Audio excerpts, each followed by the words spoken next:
Podobe znanja.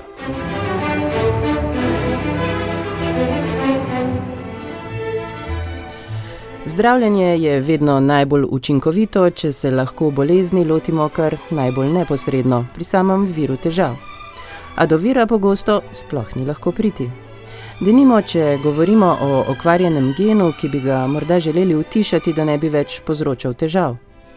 Področje tovrstnih genskih terapij daje v zadnjem času že zelo spodbudne rezultate in vanj so seveda usmerjeni številni raziskovalni napori. Prav tako zahtevno se je, po drugi strani, prebiti do bolj odmaknjenih tumorjev, ki se tako zlahka izmaknejo terapiji, za katero pa vemo, da ima celo paleto škodljivih stranskih učinkov.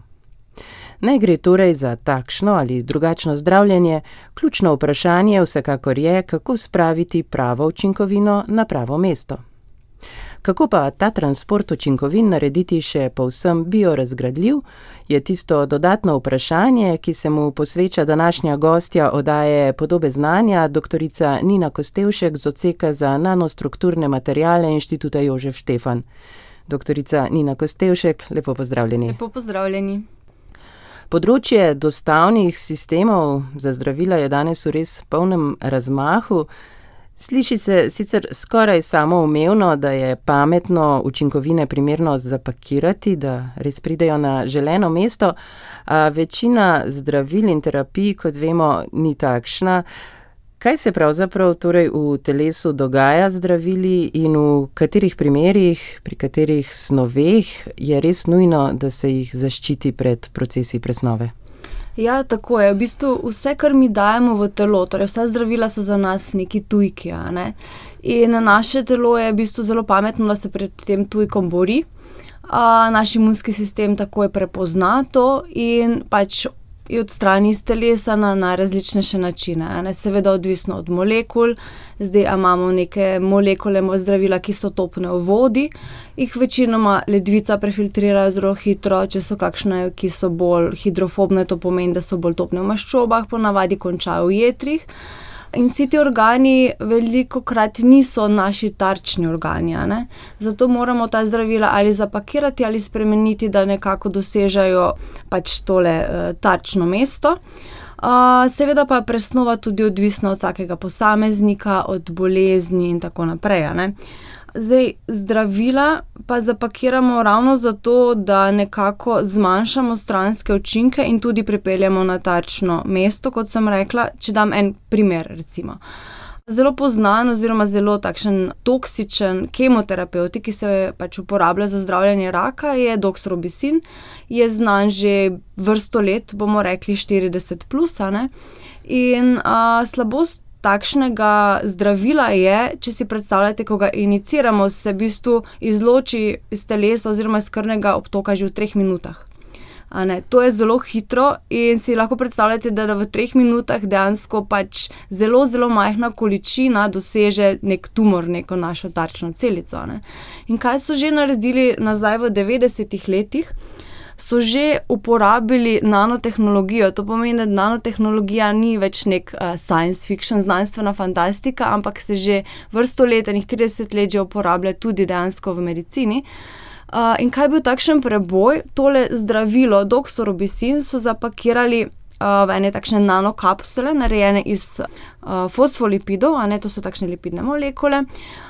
In kaj so s tem dosegli, je, da so podaljšali čas cirkulacije iz 3 minute, torej za prosto zdravilo, na nekaj ur, To je bil v bistvu en tak velik prelom in to zdravilo je bilo klinično odobreno že leta 1995 in takrat je potem prišlo do te eksplozije raziskav teh nanonosilcev za zdravila za zdravljenje raka, za slikanje in tako naprej, Pa konec koncev tudi cepiva so narejena na tak način, Zdaj, kaj je pa bila tista prelomnica, zakaj jim je to uspelo? Mi moramo v bistvu in nanodelce in zdravila nekako skriti pred našim imunskim sistemom, Ker naš imunski sistem takoj prepozna in to izloči. In to so pa naredili tako, da so dali na površino teh kapsul eno, mi rečemo kar čarobno molekulo, polietilenglikol, v bistvu to se uporablja povsod, tudi v prehrani in tako naprej, a ne.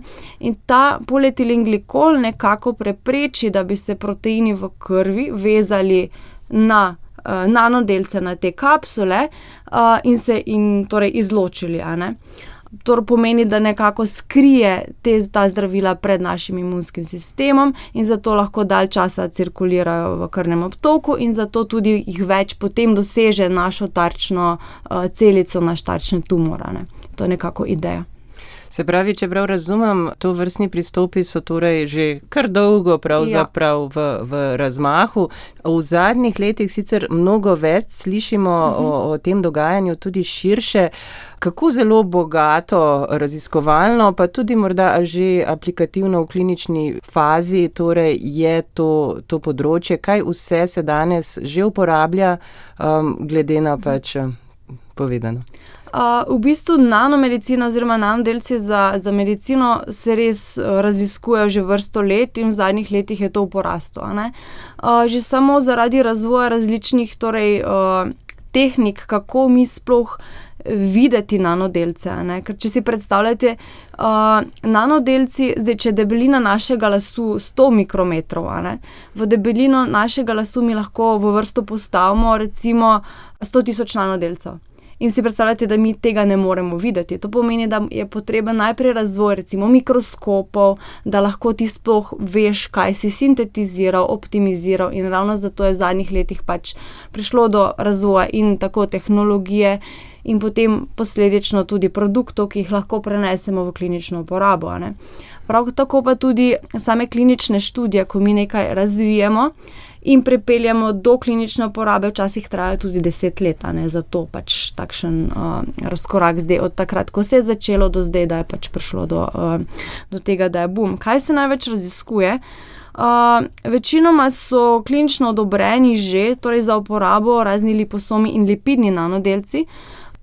Recimo večina ljudi se je znaznilo s tem ravno preko cepiv proti COVID-19, a ne. Enaka zadeva, tam so torej tole informacijsko RNK zapakirali torej v lipidne delce in na ta način dostavili torej v celice, da pač spodbudijo imunski sistem, a ne. To je pač ena zadeva, ki je uporabna tudi za vse ostale recimo molekule in zdravila. Pa tudi ne samo za zdravljenje raka, torej za protibolečinske, za pljučna obolenja, tako da raziskav je res veliko, ampak še vedno se pa poraja težava, kljub napredku je še vedno zelo težko doseči zadovoljivo dozo v tarčnem organu. Če si predstavljate, mi iniciramo neke nanodelce za zdravilom, ponavadi le 1% konča tam, kjer mi želimo. In ravno to je tisti izziv, a ne, katerega torej znanstveniki pač vlagamo veliko napora, da bi pač ugotovili, kako in zakaj, zato ker v človeškem telesu je en kup enih barier, a ne, ki jih moramo v bistvu premostiti. V bistvu moramo nekako sami sebe pretentati, da spustimo tujek na pač neko želeno mesto, a ne. Ja, sem se spraševala, že ko ste razlagali o tistem kemoterapevtiku, ne, ki so ga prvega uspešno torej zapakirali, ne, tukaj se je dejansko torej podaljšalo kroženje te učinkovine po telesu, verjetno glede na to, za kakšno snov tukaj gre, tudi s dodatnimi škodljivimi učinki za telo in seveda se človek takoj vpraša, eno je seveda, da lahko torej zaščitimo učinkovino pred torej procesi v telesu, drugo pa je, kako torej dejansko pa morda tarčno pripeljati vse skupaj na želeno mesto in človek bi mislil, idealno bi bilo samo tja, kamor želimo. To pa, koliko pa je ta vidik pravzaprav možen? To je cilj, to je nek idealen cilj, a ne, ker ravno s tem, ko mi zapakiramo zdravilo v nekaj, zmanjšamo stranske učinke druge, a ne, če ga tarčno pripeljamo. In zdaj, če si predstavljamo, mi v bistvu moramo iti čez 4 procese v človeškem telesu. Torej, prvi proces je, torej, ko iniciramo v krvni obtok. Kot sem že omenila, moramo pretentati naš imunski sistem, da teh delcev ne izloči. Ne? To je prva zadeva in to lahko naredimo s takšnimi molekulami, kot so polietilenglikol in podobne zadeve. Potem drugo, zakaj je tako težko doseči visoko dozo teh zdravil v recimo tumorju, zato ker je okolje tumorja zelo kompleksno. Ne? Mi imamo tudi tam recimo povišan pritisk, ki nekako zdravila potiskano zven in tako naprej. Ne? Potem ne samo, da pripeljamo zdravilo do tarčnih celic, to zdravilo mora tudi vstopiti v celico. Ne? Kako zdaj zapakirati to, da bo pač tako imenovana internalizacija, torej vstop zdravila uspešen. In še zadnja in zelo pomembna zadeva je tudi, da se to zdravilo v celici sprosti na točno določenem mestu. Ne? Ker vsaka celica ima nek mehanizem, in hvala Bogu, da je tam, ki v bistvu izloči in uniči vse snovi, ki stopijo v celico, katere pač ne smejo biti tam. Ne? In temu rečemo endosomski pobeg, že to želimo doseči, da torej celice, da v celico torej vnesemo zdravilo, in ponavadi konča vedno to v endosomih. In zdaj kako iz teh endosomov naj pride ven, ker tam je pač kislo okolje, so encimi, ki pač vse razgradijo in to je spet ena zadeva, pač, na katero moramo misliti, ko dizajniramo te nanokapsule. Ne? To pomeni, da pride iz krvnega obtoka do tarčnih celic in potem se tudi zdravilo sprosti. Ker ena izmed zelo kritičnih zadev je bila, ko so torej razvijali ta kemoterapevtik doxorubicin, da so na začetku naredili te kapsule preveč stabilne, torej te liposome preveč stabilne in če tudi je bila akumulacija v tarčnem tkivu visoka, se to zdravilo ni sprostilo. Preprosto so bile kapsule tam in niso naredile nič. Tako da tudi to je ena izmed zadev, ki pač kako sprostiti torej v tistem ključnem trenutku. Na ta način se zdaj to razvija. Ja, imajo pa te nanokapsule, omenjali ste liposome, pa lipide, tudi lahko svoje škodljive učinke. Ja, seveda, zato ker tudi te kapsule so na nek način sintetične. In tudi ta polietilenglikol na površini ni vse mogočen. Res, da pač ima dober učinek, torej da skrije pred imunskim sistemom nekako, ampak ker se zelo pogosto uporablja, so ljudje začeli že razvijati protitelesa in imunski odziv. Če si predstavljate, ko se prvič inicira v telo, je še vse v redu, ko se drugič inicira, pa so že hudi stranski učinki. In zato se mi želimo znebiti vsega sintetičnega, torej ideja je, da bi uporabili nekaj res naravnega, da se izognemo tem imunskim odzivom.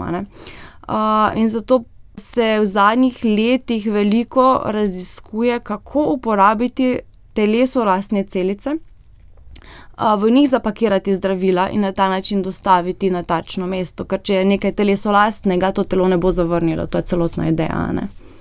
In kako ste torej konkretno, doktorica Nina Kostevšek, prišli na idejo, da v ta namen za torej telesu lastno biorazgradljivo kapsulo uporabite pravzaprav eritrocite oziroma membrano teh rdečih krvnih celic? Ja, veliko razvoja je na različnih celicah, ampak problem je, če ti želiš prenesti v klinično uporabo oziroma da bo nekaj široko dostopno, da lahko tega sintetiziraš veliko, morajo biti celice torej dostopne v velikih količinah in tako naprej. In eritrociti so nekako najpogostejše celice v človeškem telesu. In jih je zelo lahko izolirati. Mi potrebujemo recimo 1 ml krvi in imamo dovolj materijala, da lahko iz tega naredimo kar precej. Zdaj človek lahko donira pol litra brez problema. V primerjavi z ostalimi celicami, recimo, ki se izolira ali iz kostnega mozga ali iz maščobnih tkiv. Nekateri uporabljajo tudi te eksosome, to so v bistvu eni takšni majhni vezikli, ki jih celice same izločajo, ampak tega v krvi zelo malo. Zato smo mi prišli torej na idejo, da bi uporabljali eritrocite. Seveda ta ideja ni nova. Poskusi so bili že nazaj v 70-ih, ampak takrat so uporabljali eritrocite kot so. To so dokaj velike celice, 7 mikronov, recimo, če si predstavljate. In zdaj takšna velika celica, če jo mi uporabimo za dostavo, ne bo mogla vstopiti v drugo celico. Zato mi v bistvu izoliramo eritrocite in sprostimo hemoglobin. Zato, ker torej rdeče krvničke so naravni nosilci, že po telesu nosijo kisik in zato smo razmišljali, zakaj ne bi bili tudi nosilci še za kaj drugega. In še zelo pomembna zadeva je, to so edine celice v človeškem telesu, ki nimajo DNK. To pomeni, da ni strahu za prenos tujega genetskega materiala v druge celice, kar je lahko primer z drugimi celicami ali pa recimo z virusnimi vektorji, ki se velikokrat uporabljajo pri razvoju cepiv in tako naprej. Tudi ti lahko integrirajo svoj genetski material naprej. Eritrociti torej nimajo DNK, imajo preprosto samo hemoglobinski sikom in je to. Torej mi vzamemo eritrocite, sprostimo hemoglobin ven in nam ostanejo samo membrane. In te membrane potem mi zapremo nazaj z zapakiranim nekim modelnim zdravilom.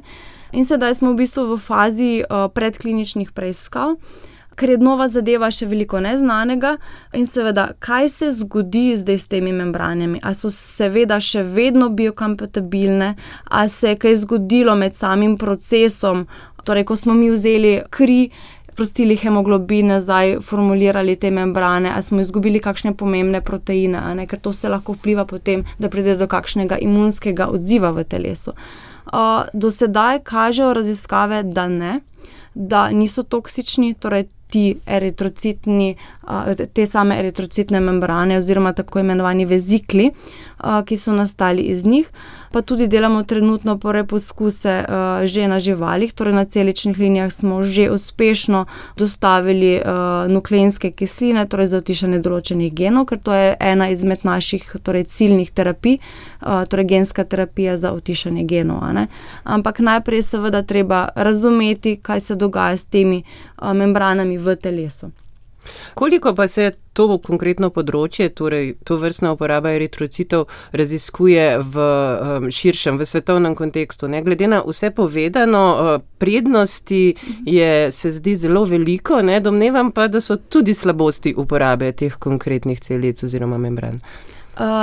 To se seveda nismo edini, ki raziskujemo to. V bistvu je eno podjetje v Franciji že ustanovilo spin-out podjetje in so naredili eno takšno aparaturo, ki sama iz vzorca krvi že naredi te eritrocitne membrane. In to potem zdaj raziskujejo, kako narediti to na večji skali. Ampak je bil torej problem pri sami tej aparaturi, da dejansko ti vezikli, zdaj kako jih očistiti. Seveda ena aparatura ne more narediti to, kar mi v laboratoriju naredimo s 4. Zdaj, torej, kot sem povedala, slabosti so, da še veliko ni znanega, ampak pač delamo na tem. Pa tudi recimo dosegljivost teh membran oziroma katere celice mi lahko z njimi dosežemo. Zdaj, a se bodo internalizirale v vse tarčne celice ali samo v določene, tudi to je potrebno raziskati. Ker seveda rak ni ena bolezen, To je v bistvu več kot 100 različnih bolezni, plus odvisno od stadija in ali so to metastaze ali je to trden tumor in tako naprej. Zato je potrebno prilagoditi torej in te membrane in zdravilo vsakemu posamezniku, kar je pa tudi lepota tega, da lahko iz pacienta vzamemo kri in pač iz njegove lastne krvi naredimo zdravilo. To so pač določene prednosti, ampak tudi pač omejitve, kako zdaj to spraviti vse v prakso. Če se torej zdaj vrneva k konkretni raziskavi, morda bova tako najlažje pokazali, kako pravzaprav razmišljate. Kako torej nameravate raziskati vse te možnosti, ki so tukaj odprte, na katere bolezni oziroma genske terapije pravzaprav ste se pri tem osredotočili, zakaj, kakšne so prednosti, razlogi za to? V bistvu zdaj najprej imamo en model, kako utišati en gen, ki je, torej celice so spremenjene, da pač izraža en gen, ki je fluorescenčen, da vidimo te celice. In zdaj prvi korak je seveda, da mi pripeljamo v te celice torej nukleinsko kislino, ki utiša torej izražanje tega gena, na ta način mi rečemo, terapija deluje. In to smo sedaj že naredili. Sedaj naslednji korak pa je, v bistvu želimo tarčiti okolje tega tumorja, zato ker vsako tumorsko tkivo, to tkivo zelo hitro raste. potrebuje ogromno pač hranilnih snovi in kisika in zato se konstantno tvorijo recimo nove žile. In če mi nekako utišamo gen, ki je pač odločilen torej za tvorbo teh novih žil, ne, na ta način mi lahko v bistvu ta tumor izstradamo. Ne. In zdaj naša ciljna terapija je v prvi vrsti torej tarčiti tole tvorjenje žil, tako imenovano angiogenezo. Ne. To je zdaj naslednji korak. Okay. Kako torej dosežete, da se ta terapija ciljno usmeri prav na torej tvorjenje žil pri tumorskih celicah in da ne napade kar še kakega drugega sistema, kjer ne bi želeli, da seveda se dogaja to vrstno odmiranje? No, to je pa v bistvu se doseže na dva načina, a ne? Zato, ker ravno iz tega razloga, ker pač te tumorske celice so popolnoma drugačne kot normalne celice, a ne? Jaz jim rečem, da so v bistvu zelo takšne požrešne, ker potrebuje veliko hranilnih snovi in zato v te celice lahko spravimo nanodelce, ki so zelo velike. Recimo v normalne celice zelo težko spraviš nanodelce oziroma grejo noter delci, ki so manjši kot 10 nanometrov. V tumorske celice pa po nekaterih poročilih tudi 700 nanometrov brez problema. Ne? Torej temu se reče učinek povečane prepustnosti in zadrževanja, ki ga v nanomedicini zelo radi uporabljamo. Že v osnovi torej preko tega pasivnega tarčenja gre več materijala v tumorske celice kot v navadne. Ne? Zdaj, v naslednji korak, da pa je to še bolj selektivno, pa se uporablja tako imenovano aktivno tarčenje, ko mi prepoznamo točno določene receptorje, ki so izraženi samo na rakastih celicah, na normalnih pa ne. To pomeni, da mi na površino teh membran, teh nanokapsul dodamo en čist poseben ligand, ki prepozna kot ključavnica našo rakasto celico, na normalno pa se ne bo vezal. Zdaj tudi ideja projekta je uporabiti določene peptide, ki pač delujejo kot ti receptorji. Se pravi, če nekako mogoče poenostavim cel želeni projekt, vzamete torej krvne celice, jih izpraznite, napolnite želeno učinkovino in potem opremite smerokazi, kam naj potujejo po telesu. Zelo dobro povedano. Tak, navigacijski sistem s proteini. Tako, ja. To je cilj tega projekta. Zdaj, prej ste omenjali doktorica Nina Kostevšek, 10 let ali več, vemo, kako dolge so te dobe v raziskovanju, pa sploh potem še s prenosom.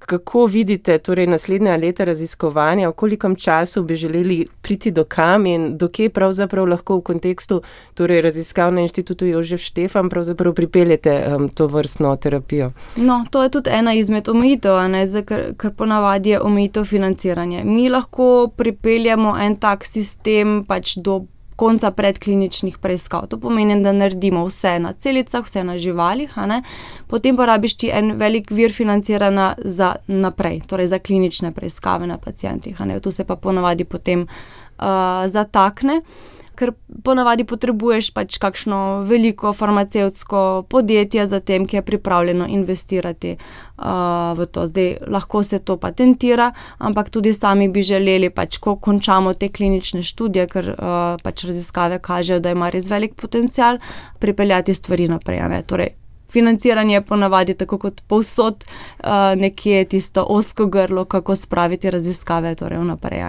Se pravi, treba je imeti tako dobre rezultate, da pač ni težko prepričati. Tako. No, upam, da pridete do njih. Ampak čisto tako za nek vpogled v vaše delo, omenila sem, da pač delate na odseku za nanostrukturne materiale. Nasplošno področje nanotehnologija se uporablja na 1001 način in razmišlja še o pač verjetno milijonih dodatnih. Tudi vi se ne ukvarjate oziroma ste se v preteklosti pravzaprav posvečali tudi še drugim vidikom, ki so pravzaprav zelo pestri in nekateri nimajo prav nobene veze z medicinsko uporabo, tako da mogoče malo vpogled v širino vaših raziskav dela z nanodelci, kaj vse pravzaprav še raziskujete? Ja, res je, kot ste menili, smo odsek za nanostrukturne materiale in v bistvu tam se razvija vse od trajnih magnetov, recimo za motorje, za avto in tako naprej, do keramike, zobni implantanti, Potem tudi zelo zanimive raziskave trenutno so mikroplastika, ki jo najdemo žal povsod. Od tega, da testiramo pač koliko mikroplastike mi najdemo v paradižniku, v soli in tako naprej. Pač povsod v bistvu okrog nas je nek nanosvet, ki bi ga želeli torej raziskati. Kot ste že menili, jaz sem začela v bistvu z magnetnimi materiali. In z magnetnimi materiali konkretno torej za razvoj teh motorjev, ampak od nekdaj me je v bistvu bolj vlekla medicina. Že ko sem se odločala za študij ali kemija ali medicina, sem se odločila za kemijo, no pa zdaj sem končala bolj na medicinskem področju. Tako da in iz teh magnetnih materialov me je potem potegnilo torej v magnetne nanodelce, zelo veliko delamo torej na razvoju kontrastnih sredstev za slikanje z magnetno resonanco, Torej spet medicina, točno tako pa mikroskopija predvsem pri nas je zelo močna, zato ker videti nevidno je pač res ključno, To pomeni razvoj teh tehnik, kako pripraviti vzorce, kako res opazovati nanodelce v naravi, v naših vzorcih. To me tudi zelo fascinira. Po drugi strani pa tudi delo z mladimi, zato ker mi pač starejši nekako smo, starejši bolj izkušeni, smo nekako ukalupljeni v neke načine razmišljanja, ki pač mladi mogoče vide določene stvari drugače, Tako da zelo veliko delamo torej z dijaki, študenti preko raznih raziskovalnih nalog in tako naprej, kar nam prinese tudi neko širino, Tudi mi se veliko učimo od njih in pa tudi otroci konec koncev, ker odrasli smo nekako že pozabili, kako biti fascinirani včasih nad svetom, oni pa nas to nazaj naučijo, Se pravi, vedno je treba imeti neko to širino in različni vidiki, torej konkretnih raziskav, Tako. Kjer verjetno tudi se pokaže neka druga perspektiva, uporabna vrednost, ki je morda, če bi se osredotočali samo torej na biokemijski del, ne bi tako prepoznali. Res je, pač imeti mešan kader, imeti fizike, elektrotehnike, biologe, kemike, tudi kaj družboslovnega zelo prav pride, in le na ta način lahko v bistvu mi pripeljamo neko študijo, ki je po naravi zelo interdisciplinarna naprej, in tudi dobimo nove in sveže ideje. No, vsekakor vam želim, da vam novih in svežih idej in uspehov pri raziskavah ne bo zmanjkalo, pa najlepša hvala za tale pogovor, doktorica Nina Kostevšek. Najlepša hvala za povabilo.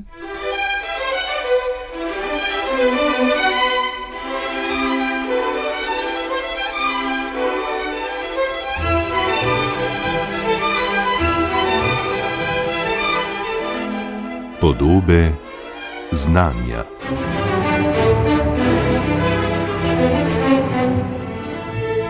Z doktorico Nino Kostevšek sem se pogovarjala Nina Slaček. Vabljeni, da oddaji Podobe znanja prisluhnete tudi na spletni strani programa Ars ali jo poiščete med podcasti.